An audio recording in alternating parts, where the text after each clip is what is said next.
Welcome students, आप सभी का स्वागत है।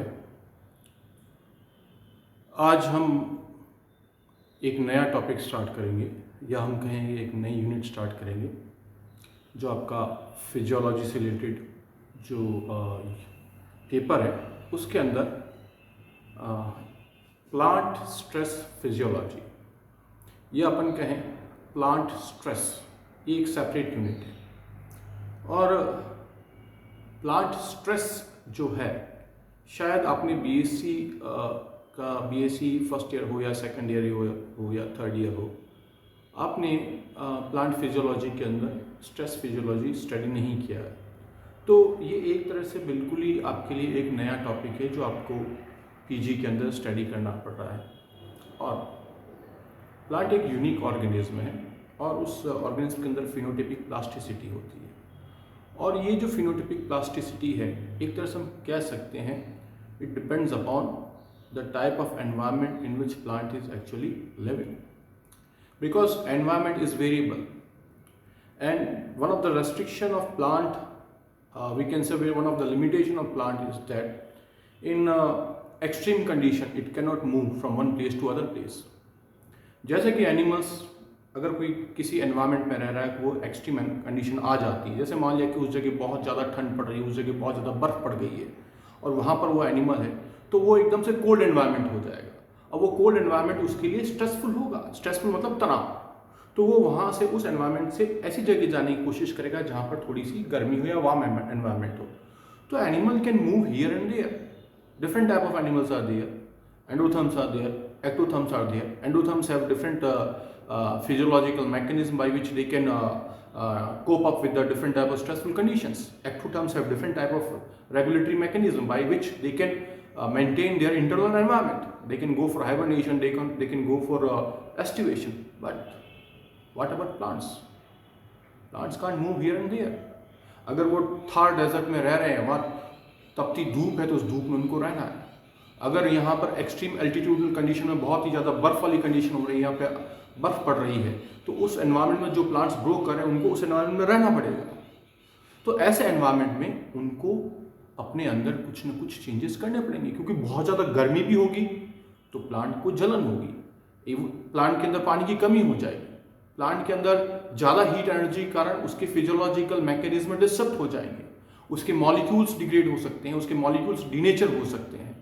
तो ऐसी कंडीशन, स्ट्रेस का मतलब आप यहाँ समझें, स्ट्रेस मतलब ऐसी कोई भी चीज़ जिससे ऑर्गेनिज्म को की नॉर्म की जो ग्रोथ है, नॉर्मल ग्रोथ है, उसमें दिक्कत आ जाए। उसका कोई भी एक्टिविटी हो, कोई भी फिजियोलॉजिकल एक्टिविटी हो, कोई भी बायोकेमिकल एक्टिविटी हो, कोई भी मॉर्फोलॉजिकल चेंजेस हो रहे, उसमें नॉर्मल चेंजेस में कुछ ना कुछ नेगेटिव या अपन कैसे डिसएडवांटेजेस इफेक्ट आ रहे हों, तो ऐसी कंडीशन को हम स्ट्रेस कहेंगे। और स्ट्रेस कब होगा? जब कोई ना कोई स्ट्रेसर होगा। स्ट्रेसर मतलब जो स्ट्रेस इंड्यूस कर रहा है, and stressor is always an external factor. कोई ना कोई बाह्य तत्व होगा जो स्ट्रेस के लिए उत्तरदायी है। जैसे कि टेम्परेचर एक ऐसा स्ट्रेस का माध्यम है जो बहुत ही एक फ्यू मिनट के अंदर प्लांट के अंदर चेंजेस ला सकता है। एकदम से तेज धूप आ जाएगी तो प्लांट के अंदर उसका इफेक्ट आ जाएगा। क्लाइमेटिक कंडीशंस, जैसे मैंने कहा ना, क्लाइमेटिक कंडीशन में टेम्परेचर हो गया, फोटो पीरियड हो गया, ह्यूमिडिटी हो गई, ये ऐसे एक्सटर्नल एजेंट्स है जो प्लांट को स्ट्रेस में लेके आ सकते हैं। इस तरीके से सॉइल कंडीशंस भी रिस्पॉन्सिबल होती है। सॉइल कंडीशंस में भी जैसे मान लिया वाटर की अवेलेबिलिटी, अगर मिट्टी के अंदर पानी की कमी होगी तो प्लांट स्ट्रेस में आ जाएगा। अगर मिट्टी के अंदर मिनरल्स की कमी होगी तो प्लांट स्ट्रेस में आ जाएगा। हालांकि जो सॉइल कंडीशंस के अंदर जो वाटर डेफिशिएंसी में हो सकता है कि प्लांट को स्ट्रेस में आने में कुछ हफ्तों से कुछ महीने लग सकते हैं, इस तरह से मिनरल डेफिशिएंसी भी बहुत, उसका असर कई महीनों बाद हो सकता है। तो प्लांट को अलग अलग एनवायरनमेंट में डिफरेंट चैलेंजेस फेस करने पड़ते हैं। चाहे ऑक्सीजन का के माध्यम से, अगर ऑक्सीजन की कमी हो तो ऑक्सीजन स्ट्रेस कहेंगे, हम कहेंगे कि हीट टेम्परेचर के कारण है तो हीट स्ट्रेस भी हो सकता है, और चिलिंग स्ट्रेस भी हो सकता है, तो फ्रीजिंग स्ट्रेस भी हो सकता है। बहुत ज़्यादा टेम्परेचर तो हीट स्ट्रेस कहलाएगा, और बहुत कम टेम्परेचर तो चिलिंग स्ट्रेस कहलाएगा या फ्रीजिंग स्ट्रेस कहलाएगा। अगर पानी की कमी हो तो हम कहेंगे वाटर स्ट्रेस में आ गया प्लांट, वाटर डेफिसिट कंडीशन हो जाएगी। अगर सॉइल न्यूट्रिएंट्स या जो अगर प्रॉपर नहीं हो, या अगर सॉइल बहुत ज़्यादा सलाइन हो जाए तो हम कहेंगे सैलिनिटी स्ट्रेस हो गया। अगर रूट्स को प्रॉपर ऑक्सीजन नहीं मिलेगी तो हम कहेंगे roots are under oxygen stress. So these all are actually the abiotic conditions जिसकी मैं बात कर रहा हूँ।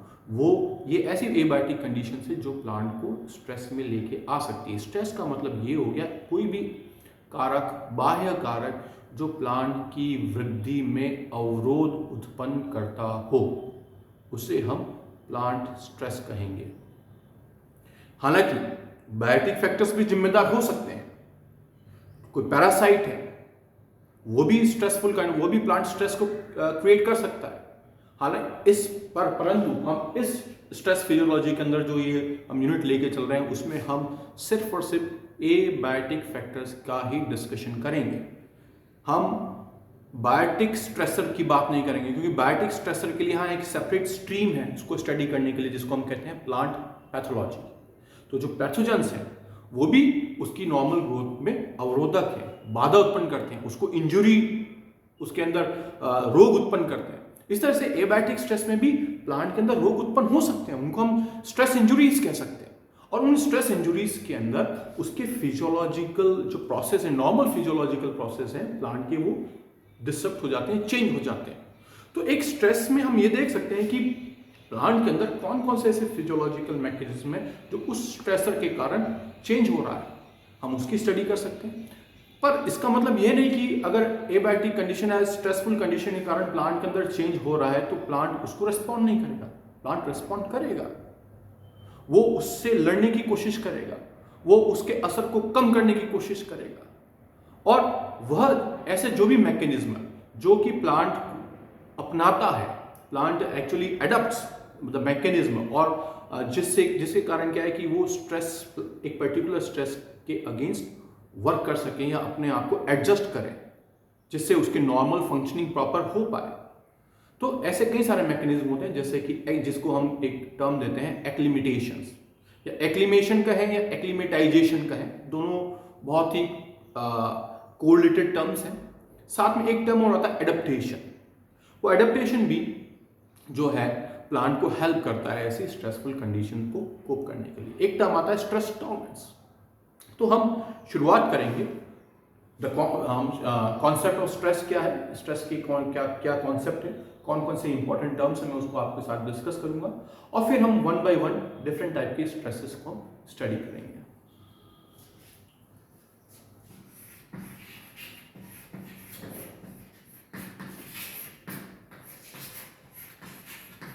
Concept of plant stress.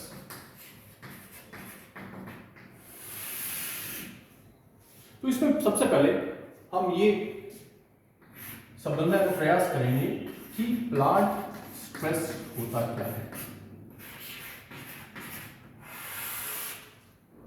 बहुत ही सिंपल डेफिनेशन से इसको हम समझने का प्रयास करेंगे। एनी एक्सटर्नल फैक्टर, यहां पर हम एबायोटिक फैक्टर की बात करेंगे, which exerts a disadvantageous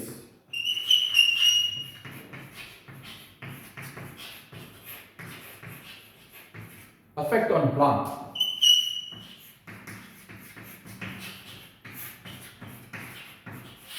is called as plant stress.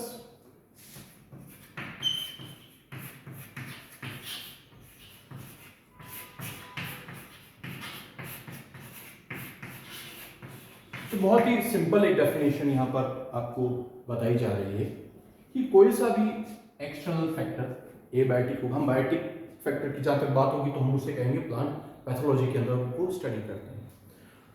तो कोई भी एक्सटर्नल फैक्टर जो कि प्लांट के ऊपर बुरा प्रभाव या दुष्प्रभाव करता हो, उसे हम प्लांट स्ट्रेस कहेंगे।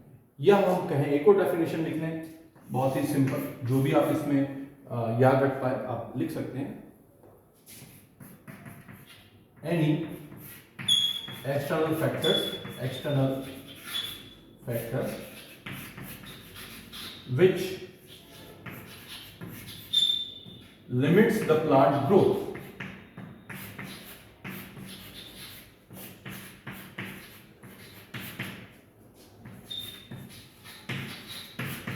तो हम उसे कहेंगे प्लांट स्ट्रेस। कोई भी कारक, बाह्य कारक, वो अजैविक होना चाहिए जो प्लांट की वृद्धि में अवरोध उत्पन्न करें, उसे हम प्लांट स्ट्रेस कहेंगे। यह हम कहें कि उस एक्सटर्नल फैक्टर को हम कहेंगे स्ट्रेस। क्या नाम देंगे? जो स्ट्रेस इंड्यूस करेगा उसको हम नाम देंगे stress. In most cases stressor, that external factor actually belongs to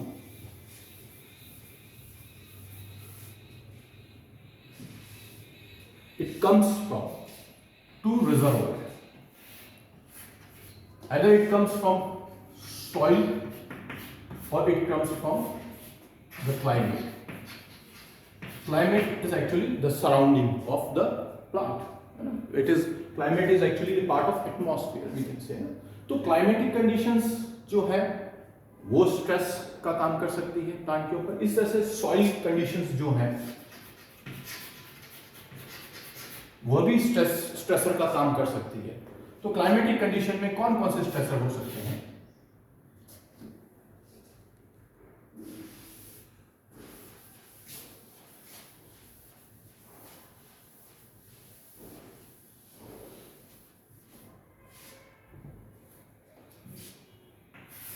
जैसे सबसे कॉमन है टेम्परेचर, वो एक स्ट्रेसर की तरह काम कर सकता है। ह्यूमिडिटी भी स्ट्रेसर का काम कर सकती है। Photo period, that is the length of day and night, the length of day and night is actually called as photoperiod. It may be stressful to the plant.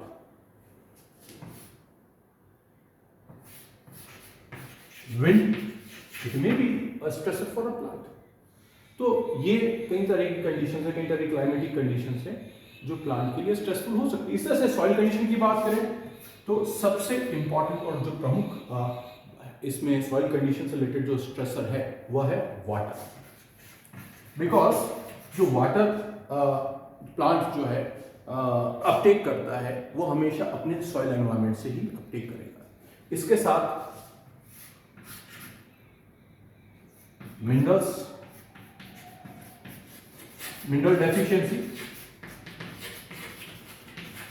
Salinity,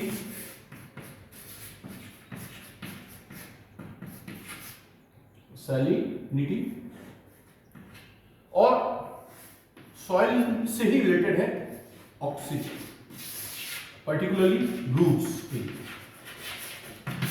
क्योंकि soil से ही जो roots हैं, roots के में जो sales हैं और फिर वो भी सेलुलर रेस्पिरेशन करेगी। एरोबिक कंडीशन में अगर वो रेस्पायर करेगी तो दे नीड ऑक्सीजन, एंड जो ऑक्सीजन वो जो अपटेक करेंगे वो अपने राइजोस्फीयर एनवायरनमेंट में से अपटेक करेंगे। दैट इज रूट्स के सराउंडिंग जो एनवायरनमेंट है उसको हम राइजोस्फीयर कहते हैं।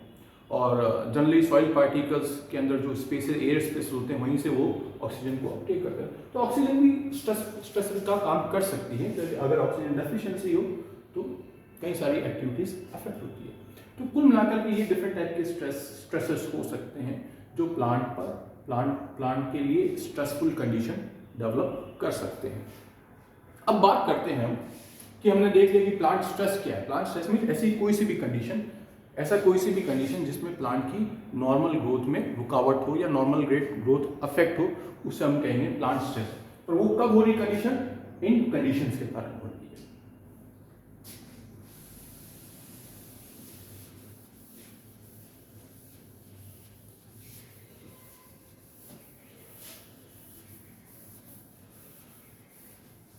अब एक चूंकि क्लाइमेट एक ऐसा फैक्टर है जो कि प्लांट के डिस्ट्रीब्यूशन को बहुत हद तक प्रभावित करता है।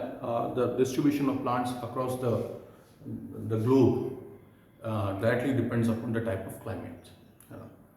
और इसलिए अलग अलग जगह पर अलग अलग एरियाज में अलग अलग टाइप की स्ट्रेसफुल कंडीशन हो सकती है। जैसे फॉर एग्जांपल अगर हम बात करें डेजर्ट कंडीशन की, तो डेजर्ट के अंदर ऑब्वियसली वाटर एक लिमिटिंग फैक्टर होगा और वो एक स्ट्रेसर होगा वहाँ पे।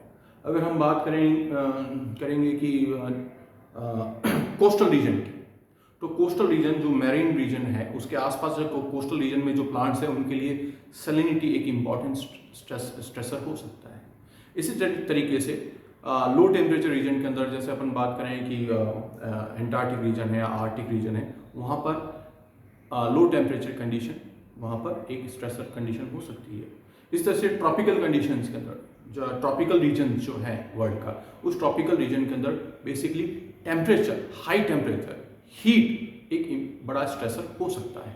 तो अलग अलग जगह पर अलग अलग पार्ट ऑफ जो वर्ल्ड के अंदर जो डिफरेंट जोग्राफिकल कंडीशंस है, अलग अलग रीजन्स है, तो अलग अलग रीजन्स के अंदर वहाँ पे डिफरेंट टाइप के स्ट्रेसर्स हो सकते हैं और उसी के अकॉर्डिंगली वहाँ की वेजिटेशन पाई जाती है और वो उसको उस पर्टिकुलर एनवायरनमेंट में अपने आप को अडेप्ट कर रही है और ये अडेप्टेशन का प्रोसेस अभी भी कंटिन्यू है।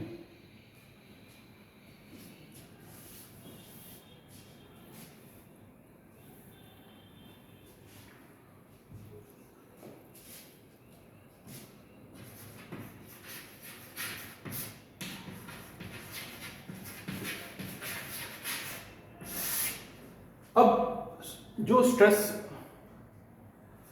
प्लांट पर अफेक्ट कर रहा है या एक्ट कर रहा है, उस स्ट्रेस से प्लांट को कितना नुकसान हो रहा है, उस स्ट्रेस की इंटेंसिटी को हम मेज़र कर सकते हैं।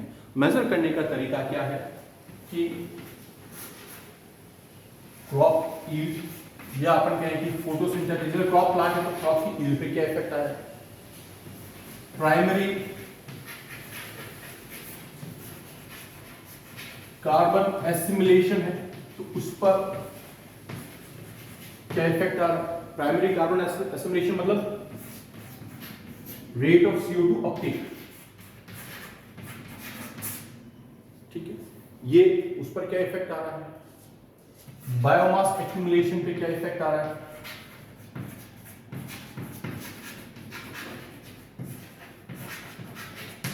प्लांट के सर्वाइवल पर क्या इफेक्ट आ रहा है।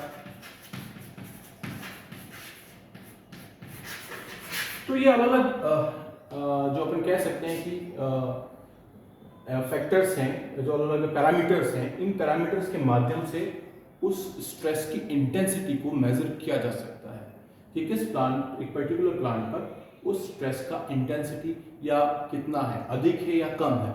अगर क्रॉप यील्ड पे ज़्यादा फर्क नहीं पड़ रहा तो हम कह सकते हैं कि स्ट्रेस की इंटेंसिटी कम है, पर अगर क्रॉप या प्राइमरी कार्बन एसिमिलेशन में बहुत ज़्यादा इफेक्ट हो रहा है, कार्बन एसिमिलेशन बहुत ही लो है, इट मीन्स स्ट्रेसफुल कंडीशन बहुत ही ज़्यादा इंटेंस है, बहुत ज़्यादा पावरफुल है, तो बायोमास एक्यूमुलेशन कम हो पा रहा है तो स्ट्रेसफुल कंडीशन कम है। पर अगर बायोमास एक्यूमुलेशन बिल्कुल ही नहीं हो पा रहा, मतलब बिल्कुल नहीं हो पा रहा है, तो हम कहेंगे स्ट्रेसफुल कंडीशन बहुत ही सीवियर है।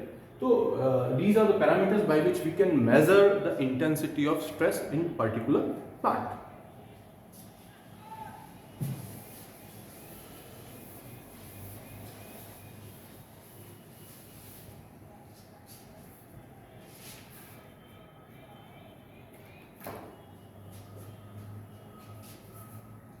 Now इसी से रिलेटेड है इस कॉन्सेप्ट ऑफ स्ट्रेस से एक टर्म आता है stress tolerance.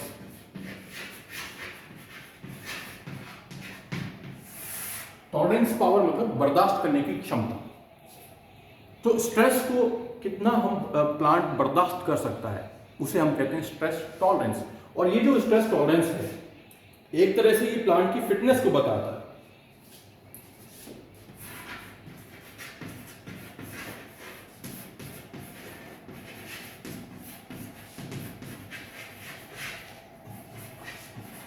So it is actually the plant fitness to cope up with plant stress.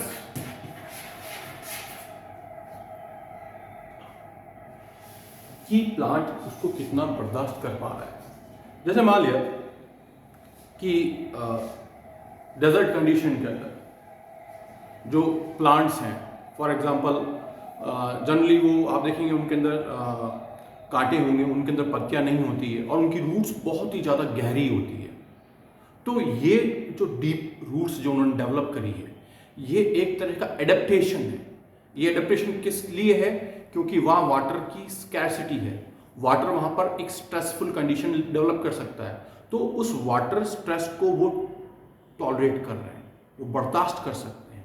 Normal कोई मीजोफाइट प्लांट वहाँ पर ग्रो नहीं कर सकता, क्योंकि अगर वो ग्रो करेगा तो वो सर्वाइव नहीं कर पाएगा। जबकि ये जो जीरोफिटिक प्लांट्स हैं, जैसे अपन कहते हैं खेजड़ी, प्रोसोपिस ही ले लें, तो प्रोसोपिस का उदाहरण ही लें, तो वो वहाँ पर ग्रो कर पा रहा है, वो सक्सेसफुली सर्वाइव कर रहा है, वो वहाँ पर सक्सेसफुली ग्रो कर रहा है। इट मीन्स वो स्ट्रेस टॉलरेंट है। क्या स्ट्रेस टॉलरेंट मतलब? उस पर्टिकुलर स्ट्रेस, वहाँ पे स्ट्रेस क्या है? वाटर डेफिसिट, वाटर स्ट्रेस, पानी की कमी वहाँ पर एक स्ट्रेस है, पर उस पानी की कमी में वो अपने आप को उसने ढाल लिया है।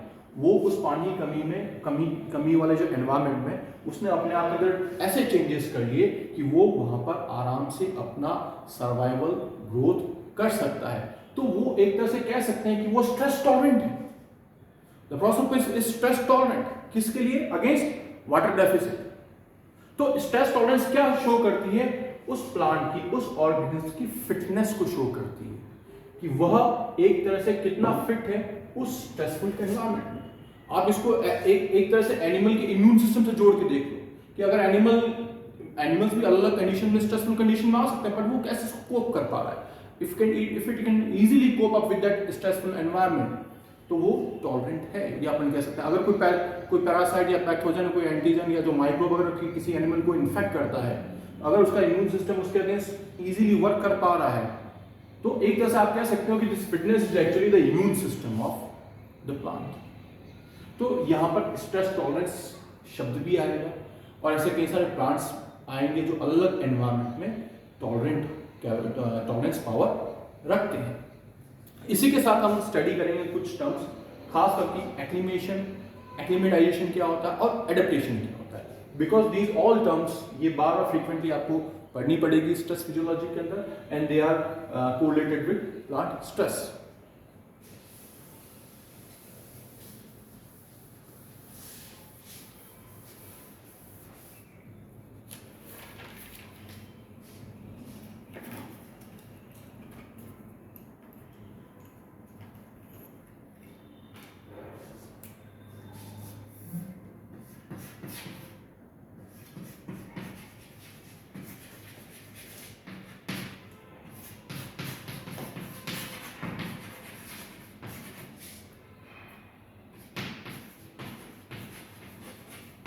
यहाँ दो टर्म मैंने लिखे हैं ब्लैक बोर्ड पर, एक है एक्लिमेशन और एक है acclimatisation.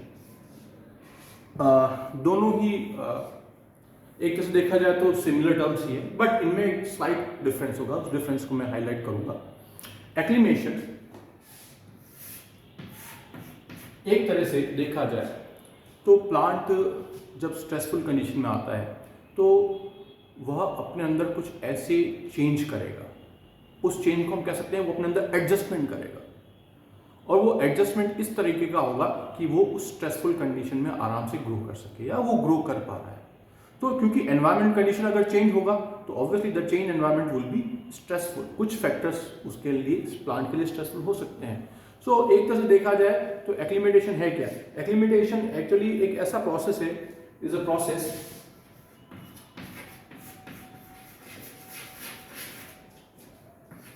in which plant adjusts itself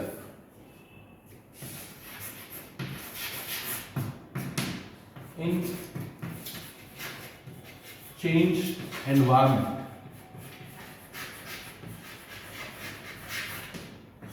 वो चाहे वो क्लाइमेट से रिलेटेड हो या सॉइल से रिलेटेड एनवायरमेंटल चेंजेस, उसमें आपको चेंज कर पाएगा, और ताकि उस जब वो बदले हुए एनवायरमेंट में वो आसानी से अपनी परफॉर्मेंस को मेंटेन कर सकता है, एंड दस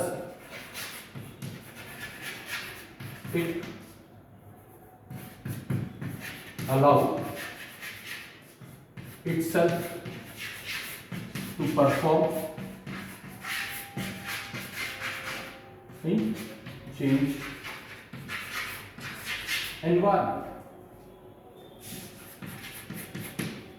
कि अपने अंदर कुछ ऐसा बदलाव करें जिससे कि वह आसानी से अपनी नॉर्मल एक्टिविटी को कंप्लीट कर सके, नॉर्मल ग्रोथ को, नॉर्मल डेवलपमेंटल प्रोसेस को कंप्लीट कर पाए, या अपन कहें कि उससे उसके ऊपर कोई विपरीत प्रभाव नहीं पड़े।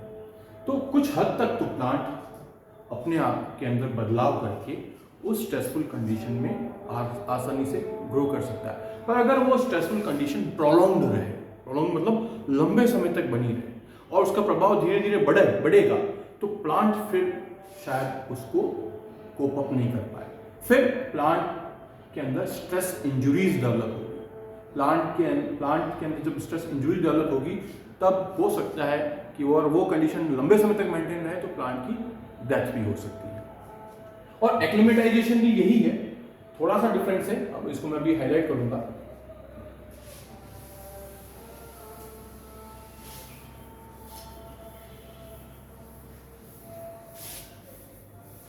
एक्लिमेशन का एक सिंपल वर्ड, एक और वर्ड है, और खास करके हम जब टिश्यू कल्चर स्टडी करते हैं तो उसमें ये वर्ड यूज होता है, और इसको हम हार्डनिंग भी कहते हैं।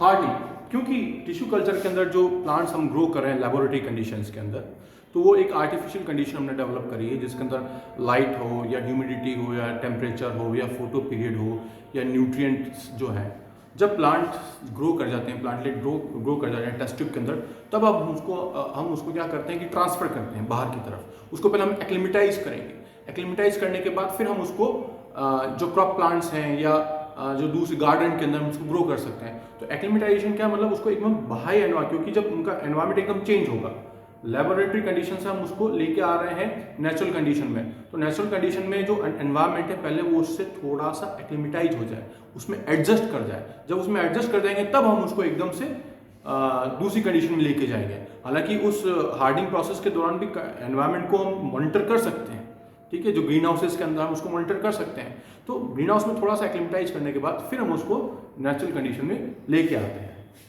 एक्लिमेटाइजेशन एक ऐसा प्रोसेस है जिसमें प्लांट अपने अंदर चेंजेस कर रहा है, पर वो चेंजेस उसके लाइफ टाइम में होंगे। ये इंपॉर्टेंट बात इसके अंदर आपको ध्यान रखने की है, क्योंकि जब हम एडेप्टेशन की बात करते हैं, एडेप्टेशन में भी प्लांट्स के अंदर चेंजेस होते हैं, पर वो चेंजेस जनरेशन टू जनरेशन आगे बढ़ते हैं। उन चेंजेस को होने में कई जनरेशन लग जाती है।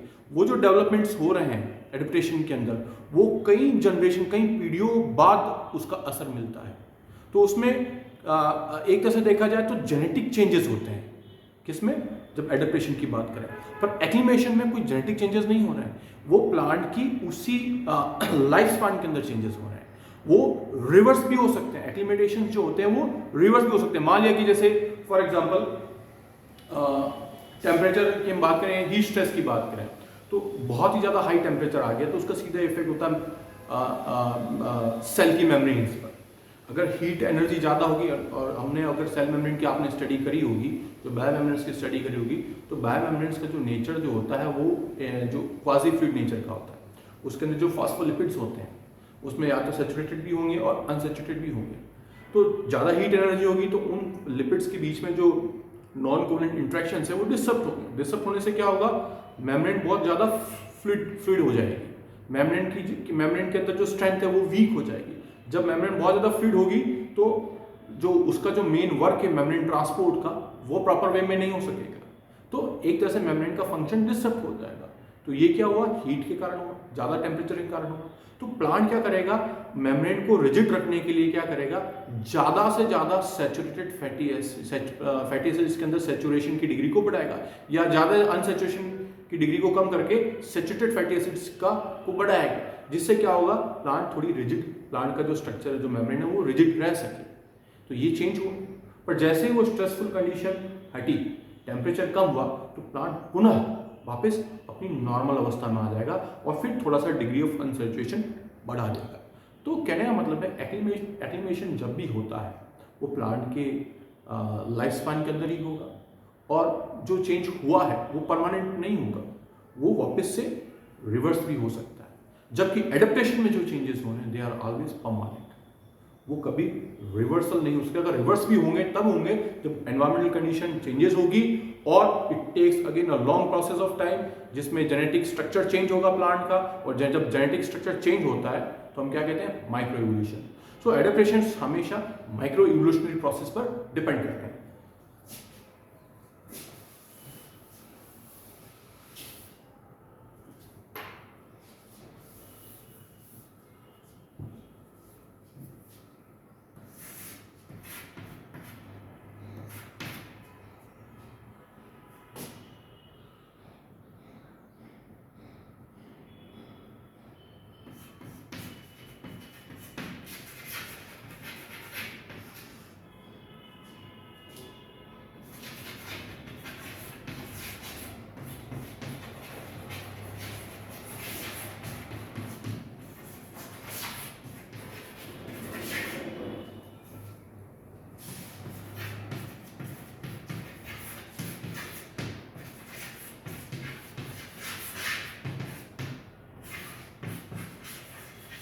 अब थोड़ा सा मैं हाईलाइट करना चाहूँगा जो इनका मार्जिनल डिफरेंस है एक्लिमेशन और एक्लिमेटाइजेशन की, तो मैं उसको बता रहा हूँ यहाँ पर। एक्लिमेशन और अपन स्पेसिफिक वे में कहें तो एक्लिमेशन में क्या हो रहा है, प्लांट चेंज हो रहा है, वो प्लांट अपने आप को एडजस्ट कर रहा है। तो एडजस्ट कैसे कर रहा है, जब एडजस्ट करेगा मतलब अपने अंदर चेंजेस कर रहा है, वो चेंजेस इंटीग्रेटेड हो सकते हैं, इंटीग्रेटेड चेंजेस होंगे। इंटीग्रेटेड का मतलब है हर लेवल पे चेंज हो सकता है, वो उनके सेलुलर लेवल पे होगा, वो उनके मॉर्फोलॉजिकल लेवल पे, फिजियोलॉजिकल लेवल पे, बायोकेमिकल लेवल पर, मॉलिक्यूलर लेवल पे चेंजेस होंगे। तो वो इंटीग्रेटेड चेंजेस जो होंगे तो वो एक रिस्पांस शो कर रहे हैं, तो उसमें रिस्पांस हम कहेंगे फिनोटाइपिक रिस्पांस। तो एडजस्टमेंट क्या है, actually there is some response, चाहे वो फिनोटाइपिक हो, चाहे मॉर्फोलॉजिकल हो, चाहे एनाटॉमिकल हो, कोई सा भी हो सकता है ना। तो बायोकेमिकल हो, तो वो जो रिस्पांस हो रहा है अगर वो एक सिंगल स्पेसिफिक स्ट्रेसर के अगेंस्ट है तो हम उसे कहेंगे एक्लिमेशन। जैसे मान लिया एक एग्जांपल लेते हैं, वाटर स्ट्रेस, कि प्लांट ग्रो कर रहा है, अभी सॉइल के अंदर पानी की कमी होगी, तो जब पानी की कमी होगी तो प्लांट क्या करेगा, जो वाटर बाहर जा रहा है ट्रांसपिरेशन के माध्यम से, लीव्स ट्रांसपायर करती है, वाटर लॉस हो रहा है, जिसे हम कह रहे हैं ट्रांसपिरेशन, वास्कोस्फेरिक। तो प्लांट क्या करेगा ऐसी कंडीशन में, कुछ चेंज करेगा। चेंज क्या करेगा कि इस ट्रांसपिरेशन को रोकेगा। ट्रांसपिरेशन को रोकना मतलब स्टोमेटा को बंद करेगा, स्टोमेटल क्लोजर। तो यहां स्टोमेटल क्लोजर क्या हुआ, एक फिनोटाइपिक रिस्पांस हुआ, किसके अगेंस्ट, एक स्पेसिफिक स्ट्रेसर के अगेंस्ट। वो स्ट्रेसर क्या है, वाटर स्ट्रेस। तो वाटर स्ट्रेस कंडीशन में उस प्लांट ने स्टोमेटा क्लोज किए ताकि पानी के नुकसान को कम किया जा सके। तो ये जो चेंज किया इसे हम कहेंगे एक्लिमेशन। जैसे ही पानी वापस बहुतायत में या उसको पर्याप्त मात्रा में उपलब्ध हो जाएगा, क्या होगा, स्टोमेटा वापस ओपन हो जाएंगे और रूटीन प्रोसेस का स्टार्ट हो जाएगा। तो ये रिवर्सल भी हुआ, और ये जो चेंज हुआ ये इसके लाइफ टाइम में ही हो रहा है। ठीक है, इसमें कोई जेनेटिक लेवल पे चेंजेस करने की आवश्यकता नहीं पड़ी इसको। पर जब हम एक्लिमेटाइजेशन की बात करेंगे थोड़ा सा डिफरेंस है, यहां बात आती है मल्टीपल स्ट्रेसर कि in this case plant shows changed phenotypic response to multiple stressors simultaneously।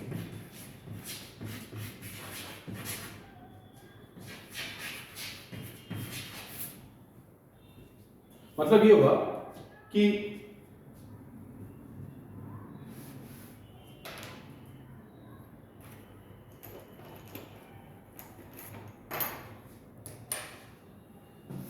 Acclimatisation की ये डेफिनेशन, जो एक्लिमेशन थोड़ा सा भिन्न है, ये है कि plants shows changed phenotypic response. It may be phenotypic, it may be morphological change, it may be any type of biochemical change, it may be any type of molecular change. Molecular change means change in gene expression.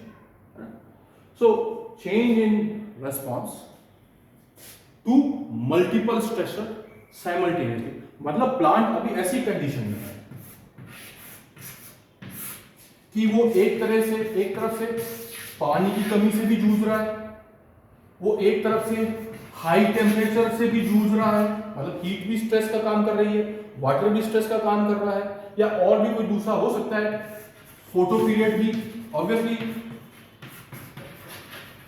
या humidity, या कई सारे mineral deficiency, कई सारे factors एक साथ उस plant पर वर्क कर रहे हैं, कई सारे स्ट्रेसफुल कंडीशन एक साथ जब उस प्लांट पे काम कर रहे हैं और प्लांट फिर अपने अंदर चेंज करेगा, तब हम उसे कहेंगे एक्लिमेटाइजेशन। इसलिए टिश्यू कल्चर के अंदर जब हम हार्डनिंग की बात करते हैं तो हम टर्म यूज करते हैं एक्लिमेटाइजेशन, क्योंकि जैसे ही प्लांट को हम नेचुरल कंडीशन से पहले जब ग्रीन हाउस में लेके जाते हैं तो उसको विभिन्न प्रकार के एनवायरनमेंट में एक्लिमेटाइज किया जा रहा है। वहां विभिन्न प्रकार का एनवायरनमेंट मतलब light, heat, availability of water, photo period, humidity, even pH, कई सारे फैक्टर्स में वो अपने आप को पहले ढालने की कोशिश करेगा, कई सारे फैक्टर्स के रिस्पॉन्स में वो अपने आप को एडजस्ट करेगा।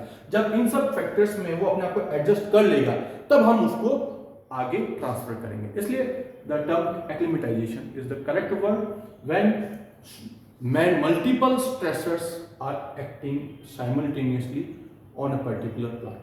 But when we talk about a single stressful environment, single stressful condition acting on a plant, then we have to use the word acclimation. The similarity between the acclimation and acclimatization is that कि उनके अंदर phenotypic या अपने आप को adjust करेंगे, phenotypic response generate करेंगे, और वो जो रेस्पॉन्सेज होंगे वो अपने लाइफ टाइम के अंदर होंगे, है ना। ऐसा नहीं कि वो आगे ट्रांसफर होंगे to the next generation. So acclimation हो चाहे एक्लिमेटाइजेशन हो,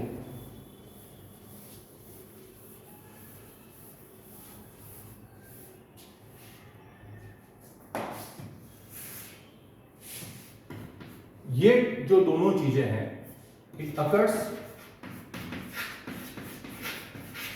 during the life time of that organism or the plant.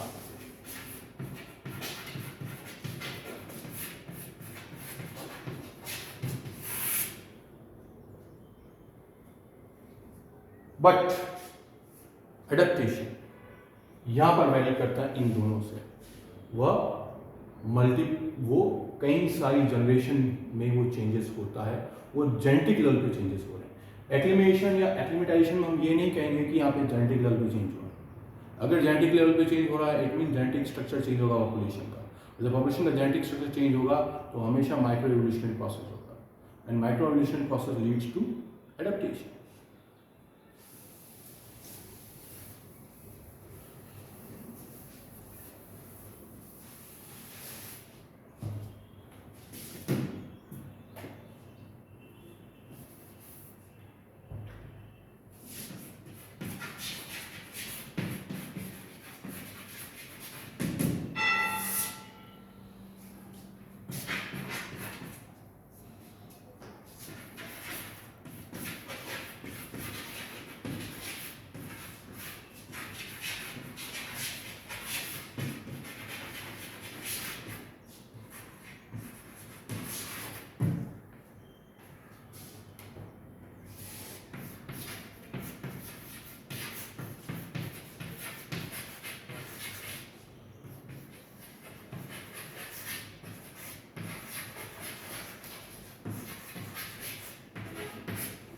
So adaptations are actually the changes or the development in the organism or in that particular species which take place over many generations.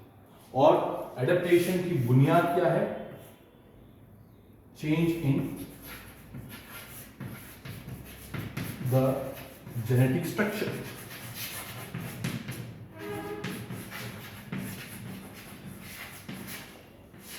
of population की genetic structure में change होगा, और वो genetic structure धीरे धीरे एक generation से दूसरे जनरेशन में जाएगा। सो इस चेंज जो जेनेटिक स्ट्रक्चर में चेंज होता है पॉपुलेशन का, उसको हम कहते हैं micro evolution. Microevolution. So microevolution is the basis of the change in genetic. Microevolution is the basis of adaptation. This is a long term change. ये ऐसा चेंज नहीं है जो एक इंडिविजुअल की लाइफ टाइम में हो रहा है, ये उस प्रजाति की कई पीढ़ियों में हुआ होगा, तब जाकर के जो पॉपुलेशन आ रही है वो चेंज होकर आ रही है। जैसे एक उदाहरण लें, हम समझने का प्रयास करेंगे एडेप्टेशन का और एक्लिमेटाइजेशन को या एक्लिमेशन को।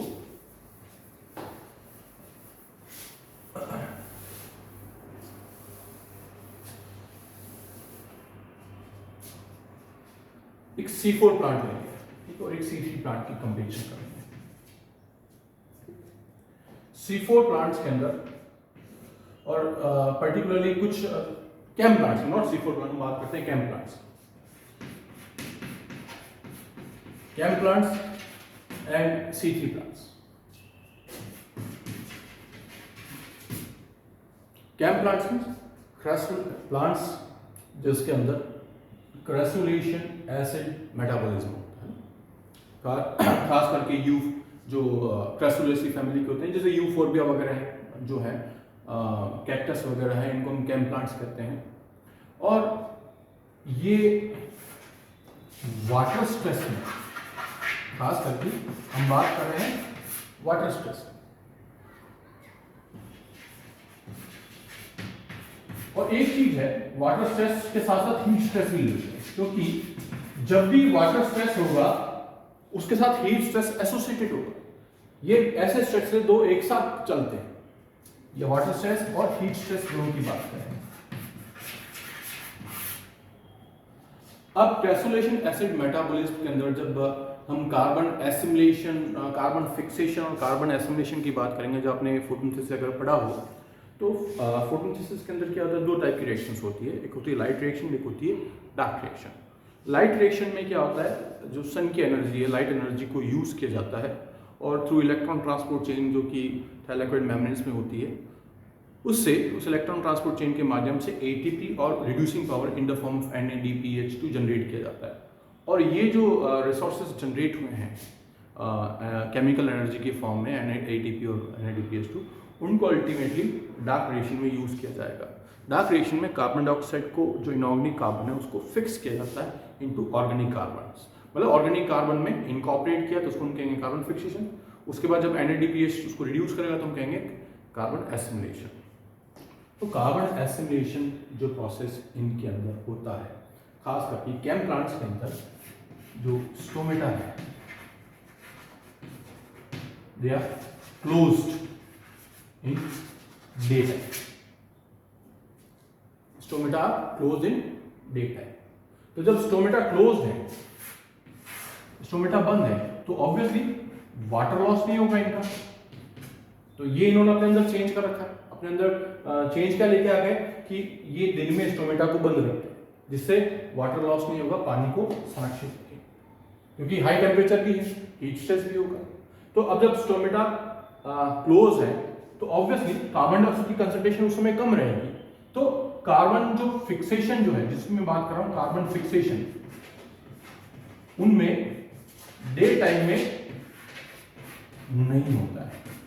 जबकि C3 प्लांट हो या C4 प्लांट हो, दोनों में carbon fixation and carbon reduction जो है वो दोनों डे टाइम में होगा। जबकि यहां पे फर्क है, डे और नाइट का फर्क आ जाता है कि जब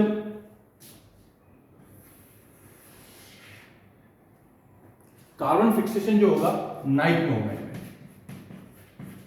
कि जब नाइट में स्टोमेटा ओपन होंगे तब कार्बन डाइऑक्साइड फिक्स की जाएगी, इनकॉर्पोरेट कर दी, ठीक है।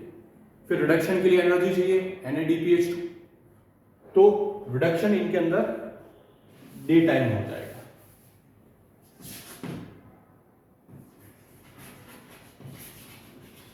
क्योंकि CO2 फिक्स कर दी, ठीक है।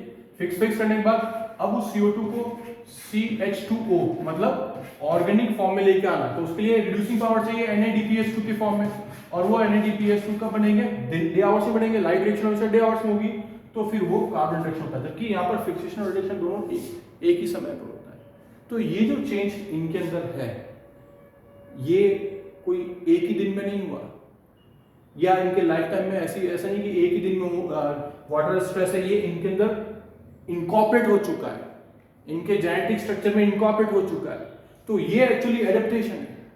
एडेप्टेशन यहाँ पर क्या है कि कैम प्लांट्स के अंदर कार्बन जो फिक्सेशन तो रात में हो रहा है और कार्बन रिडक्शन जो है वो डे आवर्स में हो रहा है, जबकि नॉर्मल प्लांट्स में रिडक्शन और फिक्सेशन दोनों एक ही टाइम पे होता है। तो ये चेंज इस चेंज के लिए इनके अंदर कहीं पीढ़ियां लगी हुई, तब जाकर के ये चेंज आया, और इस तरीके से वो इस वाटर स्ट्रेस और हीट स्ट्रेस को टॉलरेट कर सकते हैं, वो सक्सेसफुली वहां ग्रो कर सकते हैं, जबकि नॉर्मल प्लांट वहां सक्सेसफुली ग्रो नहीं कर सकता।